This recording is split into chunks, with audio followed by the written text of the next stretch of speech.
Life-altering crash has shaken a Bedford County family. All four of their children were nearly killed in a head-on collision Sunday afternoon. And tonight, their 6-year-old remains in critical condition. Our Chris Conti spoke with the family today. Chris, a difficult few days for them. And Vicki, Cece Andrews knows that in an instant last weekend, she could have lost her entire family. Her oldest son was behind the wheel, and now her youngest son is fighting for his life. How you feeling? You all right? Cece and PG Andrews are having to divide up their days. He's our tough one. In a way Yeah. no parent should ever have to. Because I'm literally running back and forth between this hospital and that one. Shuffling between rooms, between floors at Children's Hospital. Back and forth, up and down, Tiring, no sleep. everywhere. They've been here since Sunday. Late afternoon. After being on the receiving end of the kind of phone call every parent dreads. It's every parent's worst nightmare.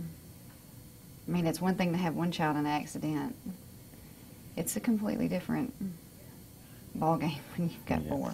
In a blur of emotion and confusion, Cece and PJ made it to Midland Road just moments after the fire trucks arrived.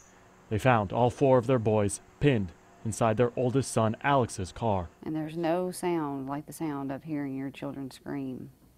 And you can't even get within 20 feet of the car. 12-year-old Jacob broke both his arms and both his legs.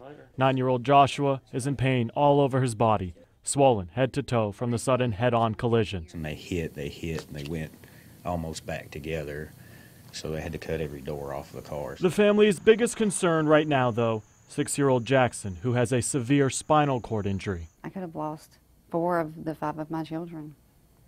And right now we are very fortunate. We're praising God because they're all breathing. No parent should ever have to manage their time between rooms at a hospital, but they are just thankful that their sons are still here. What can you do besides pray? Tennessee Highway Patrol credits seatbelts for saving all 4 boys' lives. The Andrews are self-employed. They do have insurance, but it is not going to cover the mountains of medical bills that are headed their way. So friends have set up a GoFundMe account. If you would like to help, head over to newschannel5.com. Live in the newsroom this evening, Chris Conti, News Channel 5 HD.